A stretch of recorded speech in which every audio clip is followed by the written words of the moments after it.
Good morning दोस्तों, स्वागत है आपका अपने ही चैनल एग्ज़ामगढ़ में। साथियों, हम इसके पहले कोडिंग डिकोडिंग पर चर्चा किए थे। आज हम उसी को आगे बढ़ाते हुए इसके अगले जो टाइप बचे हुए हैं उस पर चर्चा करेंगे। इससे पहले हम आपको बता दें साथियों, इस वीडियो को या जो भी वीडियो आप देखते हैं उसको पूरा देखने की पूरी कोशिश करिएगा, जिससे कि जो भी प्रश्न हमारे द्वारा सॉल्व किए जाएं वो आपको अच्छे तरीके से समझ में आए। ठीक है साथियों, अब हम अपने प्रश्न की ओर या टाइप की ओर बढ़ते हैं और देखते हैं कि किस प्रकार से प्रश्न हमें कोडिंग डिकोडिंग में पूछे जाते हैं। जैसे कि साथियों, हमने यहाँ फिर से लिखा हुआ है ABCD और Z तक। हम आपको ये बताना चाहते हैं कि जैसे आप देख रहे होंगे यम और यर एक दूसरे के अपोजिट हैं, ऐसे ये सारे वर्ड जो हैं ऊपर वाले और नीचे वाले जो एक दूसरे के नीचे लिखे हुए हैं वो सब एक दूसरे के अपोजिट हैं। जैसे कि हम देखेंगे यम और यन हमेशा याद होते हैं, तो हम ध्यान रखेंगे कि यम और यन आपस में एक दूसरे के अपोजिट हैं। आज हम 2-4 क्वेश्चन अपोजिट वाले पे देखेंगे। और एक दूसरा क्वेश्चन है LO और VE। लव जो है, लव का यल वो एक दूसरे के अपोजिट है और V और E एक दूसरे के अपोजिट हैं। आप इससे और यम से याद कर लीजिएगा। अब आते हैं, हम आगे बढ़ते हैं। जैसे कि जम्मू और कश्मीर J&K को हम P और Q से याद करेंगे, प्रिंस और क्वीन से। जैसे हम JK लिखे हैं उसी प्रकार उसके नीचे हम QP लिख लेंगे, तो हमें यह पता चलेगा कि J जो है Q का अपोजिट है और जो P है वो K का अपोजिट है। उसी प्रकार हम यहाँ देखेंगे कि जैसे कि ABCD ये हमें याद होते हैं और XYZ WXYZ मान लो हमें D तक नहीं याद हो रहा है, लेकिन C तक अवश्य याद हो जाएगा। देखेंगे हम जैसे कि ABC और XYZ, जैसे हम लिख लेंगे ABC, उसके बाद लास्ट में जब हम पढ़ते हैं तो XYZ एक साथ आता है, XYZ। जैसे कि हमें किसी व्यक्ति के बारे में पता नहीं होता है तो हम कहते हैं वह व्यक्ति XYZ कोई भी हो, ऐसे कह लेते हैं। उसी प्रकार XYZ को हम लिख लेंगे तो ABC। इस प्रकार से हमें यहाँ तक कोड याद हो गए हैं। अब हम ये कोड अच्छे से याद कर लेंगे।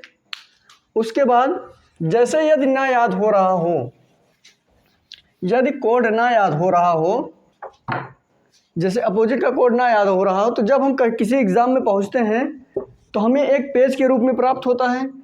ऑनलाइन एग्ज़ाम देने जाते हैं, यदि हम ऑफलाइन एग्ज़ाम देने जाते हैं तो जब हमें पेपर प्राप्त हो उसको खोलकर हम किसी पन्ने पे जहां हमें रफ करना है उसे हम ABCD यम तक, उसके बाद N से लेके Z तक लिख लेंगे, ताकि हमें प्रश्नों को सॉल्व करने में आसानी हो। ठीक है साथियों, आइए अब हम अपने पहले प्रश्न को देखते हैं। जैसे कि यहाँ लिखा हुआ है डेंजरस को हम WZDMTVILFH के रूप में लिखे हुए हैं। हम देखेंगे, इसका कोडिंग करेंगे। 4 1 N का 14 G का 7 5 18 O का 15 TU U का 21 S का 19 W का 23 Z का 26 M का 13 20 V का 22 I का 9 L का 12 F का 6 और H का 8। इस प्रकार की हम कोडिंग कर रहे हैं। अब हम देखते हैं कि 4 से 23 हो गया है, 1 से 26 हो गया है। 4 से 23 का मतलब है जोड़ेंगे तो हमें 19 जोड़ना होगा, और यदि हम घटाते हैं तो 4 ये और 23, 6 घटाएंगे तो हम 23 पर जाके पहुंचेंगे। इसका मतलब हम देखेंगे कि इस प्रकार का प्रश्न जब हम ABCD लिखे रहेंगे उसमें से देखेंगे कि ये दूसरे जो D है वो W का अपोजिट है, A जो है Z का अपोजिट है, N M का अपोजिट है। मतलब ये एक दूसरे के अपोजिट के हिसाब से सेट हो रहे हैं, ये एक दूसरे के अपोजिट के हिसाब से सेट हो रहे हैं। तो जी का अपोजिट हमारे हैं, जी का अपोजिट है हमारे टी, जी का अपोजिट टी है, आर का अपोजिट आई, और ए का अपोजिट जेड, एम का एन, फिर से एन क्योंकि 2 बार है, ई का अपोजिट वी, वी हम लव से याद किए थे, एल का एक दूसरे का अपोजिट, और वी और ई एक दूसरे के अपोजिट। तो ई का अपोजिट हो जाएगा वी और आर का अपोजिट हो जाएगा आई। इस प्रकार का प्रश्न जब हम देखेंगे कि एक दूसरे का अपोजिट हैं, उसी प्रकार हम एक दूसरे के अपोजिट को ढूंढकर लिख देंगे और वही हमें आंसर के रूप में प्राप्त होगा। अब हम इसी प्रकार का दूसरा क्वेश्चन देखते हैं।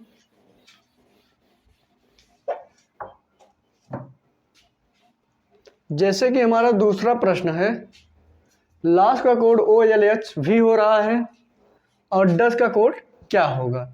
तो हम देखेंगे कि L का अपोजिट O होता है और O का अपोजिट L होता है, और S का अपोजिट H होता है, और E का अपोजिट V होता है। तो हम अपोजिट को देख लेंगे और उसी प्रकार इसका अपोजिट हम देख लेते हैं कि D का अपोजिट W, O का अपोजिट L, और S का अपोजिट H, और E का अपोजिट L, E का अपोजिट V, E का अपोजिट V होता है। 10 का अपोजिट WLHV हो जाएगा। ठीक है साथियों, अब हम दूसरे प्रश्न की ओर बढ़ेंगे और वो हमारा दूसरा टाइप होगा। आइए हम देखते हैं कि हमारा दूसरा टाइप का प्रश्न कैसे होता है। अब हम अपना दूसरा टाइप का क्वेश्चन देखेंगे। जैसे कि यह लिखा होता है इस प्रकार के प्रश्न में, किसी कूट भाषा में, ऐसे आपको हिंदी में लिखा हुआ मिलेगा जब यह इस प्रकार का प्रश्न आएगा, किसी कूट भाषा में गॉड इज लव को 3 2 9 के रूप में लिखा जाता है, तो लव इज ब्यूटीफुल को 9 2 7 के रूप में लिखा जाता है। तो गॉड को किस रूप में लिखेंगे? तब हम इस प्रकार के प्रश्न में देखेंगे कि इन दोनों में क्या कॉमन है और इन दोनों में क्या कॉमन है। जैसे कि हम देखेंगे कि लव, इसमें लव है और इसमें भी लव है, इन दोनों में लव है और इज है। ठीक है,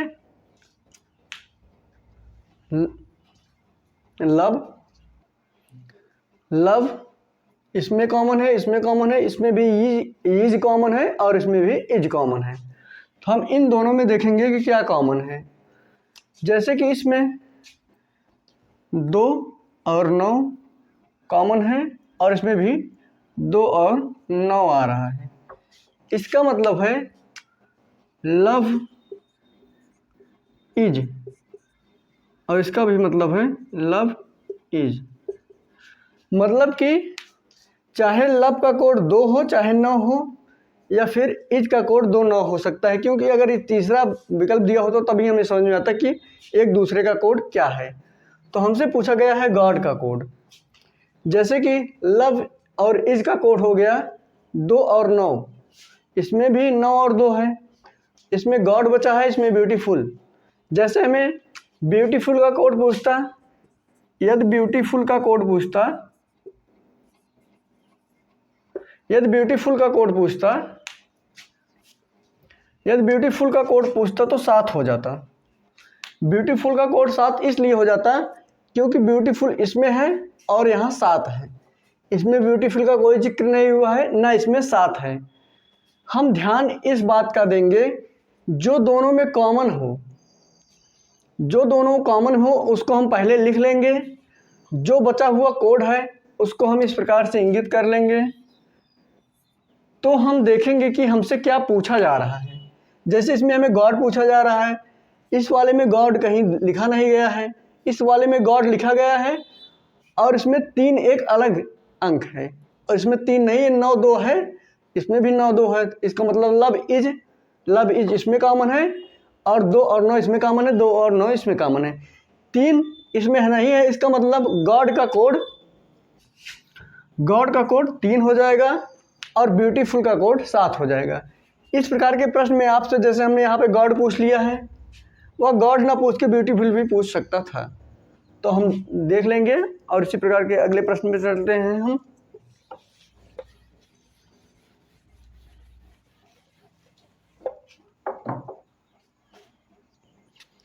अब हमारा अगला प्रश्न है उसी टाइप का जैसे कि हमने इसके पहले वाले प्रश्न किया था। Who are you, who are you का कोड है 432 या 432 ऐसे भी पढ़ सकते हैं। They is you, they is you का कोड है 485 और उसी प्रकार they are dangerous 295। They are dangerous का कोड है 2, 9 और 5। अब हम देखेंगे कि डेंजरस का कोड क्या हो सकता है। अब हम इसमें कॉमन ढूंढेंगे कि कौन सा शब्द कॉमन है और कौन सा अंक एक दूसरे का कॉमन है। इसमें यू है, देख रहे हैं हम लोग, इसमें यू है, यू कॉमन है और इसमें दे कॉमन है और इन दोनों में आर कॉमन है। ठीक है, अब हम देखते हैं इसमें और इसमें यू कॉमन है ना, तो यू का कोड क्या हो सकता है। इसमें 4, 3, 2 है और इसमें 4, 8 और 5 है। इसमें 4, 3, 2 है, इसमें 4, 8, 5 है और यू का, यू इन दोनों में देखेंगे जब हम इसमें और इसमें, यू ही कॉमन है, यू कॉमन है और इसमें देख रहे होंगे आप 4 कॉमन है। तो हमें यह पता चलता है कि यू का कोड 4 होगा, यू का कोड 4 होगा। अब हम इन दोनों में देखते हैं इसमें और इसमें क्या कॉमन है, इसको हम मिटा लेते हैं। अब हम इन दोनों में देखेंगे कि क्या कॉमन है। ठीक है, जैसे कि हम इसमें देख रहे हैं, जैसे कि हम इसमें देख रहे हैं इसका जो कोड है दे का कोड, इसमें हम 4, 8, 5 और इसमें 2, 9, 5। इसका मतलब ये जो 5 है ये दोनों आपस में कॉमन है और यहाँ दे कॉमन है, तो THE दे का कोड हो जाएगा 5, दे का कोड 5 हो जाएगा। अब हम आगे बढ़ते हैं, देख रहे हैं कि यहाँ पे आर कॉमन है और यहाँ पे आर कॉमन है। अब हम इन दोनों के अंक बीच देखेंगे क्या कॉमन है। यहाँ भी आर है, यहाँ भी आर है, यहाँ 2 है और यहाँ भी 2 है। इसका मतलब यह है कि आर का कोड 2 हो गया, आर का कोड 2 हो गया। अब हमसे डेंजरस का कोड पूछ रहा है, तो दे का कोड 5 हो जाएगा, इसका मतलब 5 इसका कोड नहीं होगा। आर का कोड 2 हो जाएगा, यह भी नहीं होगा। तो जो बचा हुआ है, यह 9 बचा हुआ है ना, तो यही हमारा डेंजरस का कोड हो जाएगा। 9 हमारा डेंजरस का कोड हो जाएगा। जैसे कि हमसे इज का कोड पूछ लेता, यदि हमसे इज का कोड पूछ लेता तो हम क्या बताते, इज का कोड 8 हो जाएगा, क्योंकि न इसमें 8 है, केवल इसमें 8 है और इसमें भी 8 नहीं है। 4 इसमें है, 4 इसमें है, 5 इसमें है, इसमें है, 8 बचा हुआ है और इसमें भी कहीं इज नहीं है। इसका मतलब जो 8 है वो इज का कोड है। हमसे इज भी पूछ सकता था तो हम उसका जवाब 8 देंगे। इसी प्रकार के प्रश्न हमारे सभी एग्जामों में ऐसे पैटर्न सेम होता है, क्वेश्चन भले ही परिवर्तित हो, तो हम इस प्रकार के पैटर्न को ऐसे ही सॉल्व करेंगे। अब हम अगले टाइप की ओर बढ़ेंगे। आप लोग इस प्रकार के प्रश्न को कई प्रश्नों के साथ सॉल्व करिएगा, जिससे कि आपकी कन्फ्यूजन अच्छे से दूर हो सके। हम आपका टाइम ना वेस्ट करते हुए अगले प्रकार के प्रश्न की ओर बढ़ेंगे। ठीक है साथियों, अब हमारा अगले प्रकार का प्रश्न है, यदि नीला का अर्थ गुलाबी गुलाबी का अर्थ हरा, हरा का अर्थ पीला, पीला का अर्थ लाल और लाल का अर्थ सफ़ेद है, तो हल्दी का रंग कैसा होता है। हमें इस प्रकार का प्रश्न पूछा जाता है हमसे। तो हम इस प्रकार के प्रश्न को पूरे क्वेश्चन को ना पढ़ते हुए पहले हम लास्ट का शब्द जो लास्ट में दिया रहता है हमें प्रश्न, उसको पढ़ लेंगे कि हमसे पूछा क्या जा रहा है। यदि हम ऐसा करते हैं तो हमारा एग्ज़ाम में समय बचता है। तो हम देखेंगे कि हमसे पूछा क्या जा रहा है। हल्दी का रंग कैसा होता है, तो हम देखेंगे कि हल्दी का रंग कैसे होता है।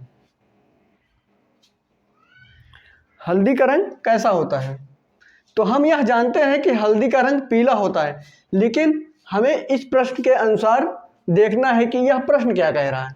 यदि नीले का अर्थ गुलाबी है, जैसे कि कोई चीज़ नीली होती है उसका अर्थ गुलाबी हो रहा है, गुलाबी का अर्थ है हरा और हरे का अर्थ है पीला और पीले का अर्थ है लाल, तो हम देखेंगे कि हल्दी का रंग पीला होता है।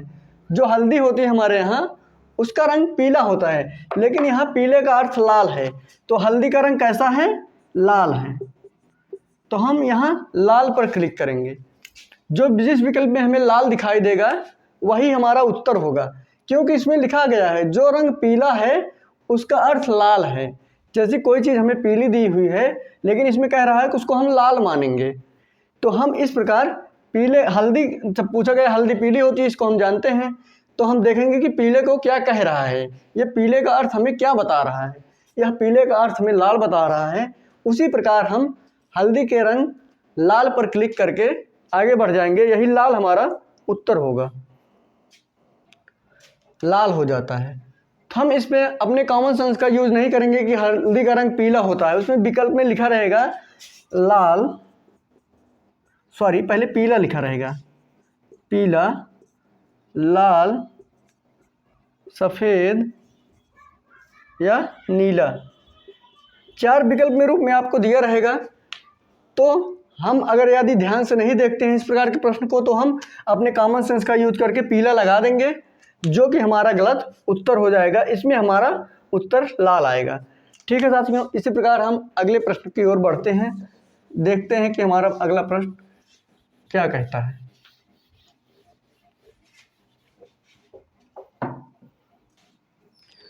अब हम देखते हैं कि हमारा अगला प्रश्न क्या कहता है।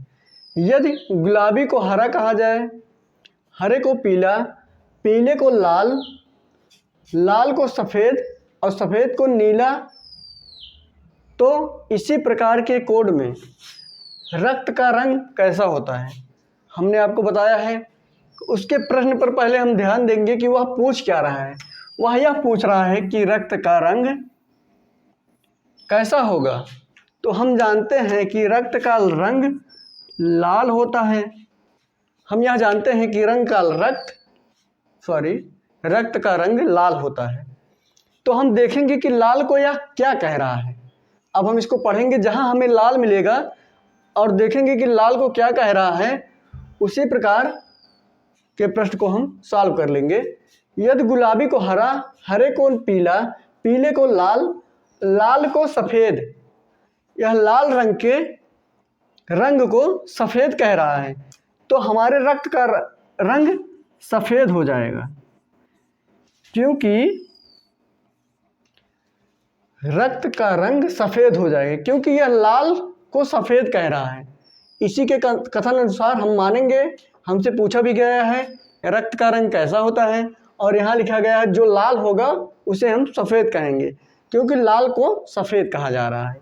तो हमारा आंसर सफ़ेद हो जाएगा। अब हम अगले टाइप के प्रश्न की ओर बढ़ते हैं।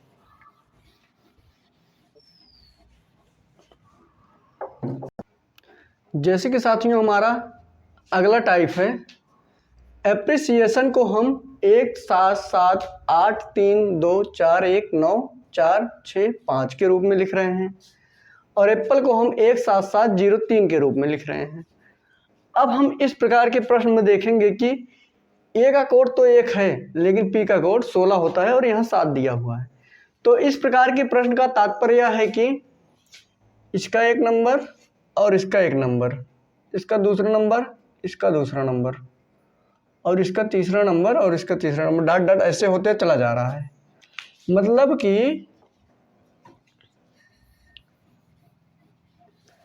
हमारे कहने का मतलब ये है, यहाँ ए के रूप में 1 को लिखा जा रहा है, पी के रूप में 7 को लिखा जा रहा है। आप देखिएगा जहाँ जहाँ पी है वहाँ वहाँ 7 है, और आर के रूप में 8 को लिखा जा रहा है। इसी प्रकार जैसे यहाँ पहला नंबर है, यहाँ का पहला नंबर उठाएंगे। उसी प्रकार हम एप्पल में देख रहे हैं, यहाँ भी कोडिंग 1 की हुई है, डबल पी है, 777 है, यहाँ डबल पी था, 777 था। एल है, एल का कोड इसमें एल नहीं है, तो हम देख रहे हैं यहाँ 0 भी कहीं नहीं है, यहाँ पर 0 दिया हुआ है, इसका मतलब एल का कोड 0 है। यहाँ ई का कोड 3 माने हैं, तो हम इस प्रकार के प्रश्न नंबर देखेंगे कि क्या इसमें भी ई का कोड 3 माने हैं। तो हम देखते हैं यहाँ 1 2 3 4 5, 5वें नंबर पे हमारा ई है। यदि हमें ई का कोड यहाँ भी 3 मिल जाता है तो हम यही मानेंगे कि जिस प्रकार की कोडिंग इसमें हुई है उसी प्रकार की कोडिंग इसमें भी हुई है, और वही कोड हम इसमें लिखेंगे। तो देखते हैं हम 1 2 3 4 5, 5वें नंबर पर ई है, 1 2 3 4 5, यहाँ पर भी 5वें नंबर पर 3 है, और यहाँ भी 5वें नंबर पर 3 है। यहाँ दूसरे तीसरे पर 7 है, यहाँ पर दूसरे तीसरे पर 7 है। इसका क्रम कुछ भी हो सकता है, जैसे कि यहाँ अभी ऐसे दिया होता है ई ए पी एल पी करके दिया होता, तो ई का कोड ऐसे 3 लिखा होता, ए का कोड 1 लिखा होता, और पी का कोड 7, एल का कोड 0 फिर 7। ऐसे भी हो सकता है, जरूरी नहीं है कि यहाँ पर पहले लिखा है तो यहाँ भी पहले लिखा होगा। वह कोड ऐसे भी कर सकता है जिस प्रकार से हमने यहाँ पर किया हुआ है। सॉरी, देखिए जैसे कि हमने यहाँ पर कोडिंग की हुई है, और फिर मैंने इसको आपको बना के समझाया कि जरूरी नहीं है कि यहाँ पर दोनों का क्रम एक साथ हो, तो यहाँ पर हो गया, यहाँ वह कोड इस प्रकार भी लिख सकता है। जैसे कि आप देख रहे होंगे पी यहाँ है, पी यहाँ है, लेकिन पी को 7 के ही रूप में कोडिंग कर रहा है। तो यहाँ भी देखेंगे आप पी का कोड 7 है, यहाँ भी पी का कोड 7 है, एल का कोड 0 है। तो हमने इसको आपको समझाने के लिए बताया था कि यह कहीं पर भी हो सकता है, जरूरी नहीं हो कि इसी क्रम में हो। यहाँ पर ई का कोड 3 है, और यहाँ पर ही लास्ट में है तब भी इसका कोड 3 है, यहाँ पहले है तब भी, और यहाँ 5वें नंबर पे है तब भी यही कोड है। तो अब हम देखते हैं अपने प्रश्न को किस प्रकार सॉल्व होता है। जैसे यहाँ देखेंगे पी का कोड क्या है, यहाँ पर देखेंगे पी का कोड 7 है, और यहाँ भी 7 मिल रहा है, जिसका कोड 7 हो जाएगा। ई का कोड हमने 3 आपको बताया है, यहाँ पर 3, यहाँ पर 3। तो हम इस प्रकार के प्रश्न की कोडिंग उसी प्रकार करेंगे, जो अक्षर यहाँ पर जिस प्रकार कोडिंग हुई है उसी प्रकार की कोडिंग हम देखेंगे कि यहाँ पर कौन सा अंक इसके लिए निर्धारित किया गया है। तो हम देखेंगे कि पी के लिए 7 निर्धारित किया गया है, ई के लिए 3, और हम अब आर को ढूंढते हैं। आर हमारा यहाँ चौथे नंबर पे है, और आर यहाँ भी चौथे नंबर पे है, इसका मतलब कि आर का कोड 8 हो जाएगा। सी का कोड अब हम ढूंढेंगे, 1 2 3 4 5 6, 6वें पे सी है, तो हम देखेंगे कि यहाँ की 6वें नंबर पे क्या है, 1 2 3 4 5 6, 6वें पे 2 है, तो हम इसकी कोडिंग 2 कर लेंगे। ई का कोड फिर हमें पता ही हो गया है 3 है, पी का कोड हमें पता ही है, पी का कोड 7 है, टी का कोड हम ढूंढेंगे। अब टी का कोड 1 2 3 4, पीछे से चौथे नंबर 1 2 3 4, पी का कोड 9 हो जाएगा, सॉरी टी का कोड 9 हो जाएगा। अब हम आई का कोड देखेंगे, तो आई ओ एन इसमें भी 7 है, आई ओ एन इसमें भी 7 है, इसका मतलब 465, मतलब 4 6 5, इसकी कोडिंग यह हो जाएगी। ठीक है साथियों, तो हम इस प्रकार से इस प्रश्न को सॉल्व करेंगे, इसका उत्तर यही होगा। ठीक है दोस्तों, तो जैसे हमने आपको बताया कि एक तरफ कोडिंग मतलब एक तरफ अल्फ़ाबेट लिखा होगा, उसके बाद इसकी कोडिंग की होगी, उसके नीचे भी इसी प्रकार का एक प्रश्न इस प्रकार का लिखा होगा, जो अल्फ़ाबेट इसमें लिखा हुआ है इसमें भी 1 2 अल्फ़ाबेट आपको मिलेंगे, मतलब कि 1 2 अक्षर मिलेंगे। तो हम देखेंगे कि क्या इसका दोनों का कोड एक ही है। जैसे कि यहाँ पर ए का कोड 1 है, तो यहाँ भी क्या उस क्रम का कोड 1 बता रहा है, जैसे हमने आपको यहाँ पर करके समझाया हुआ था अभी। तो वह क्रम कहीं भी हो सकता है, लेकिन हमें यह ध्यान देना है कि जिस क्रम पे ए लिखा हुआ है, जैसे यहाँ ए पहले पे लिखा हुआ है, तो यहाँ आपको आपको एक बार फिर से करके समझाते हैं किस प्रकार का कोड कैसे लिखा रहता है।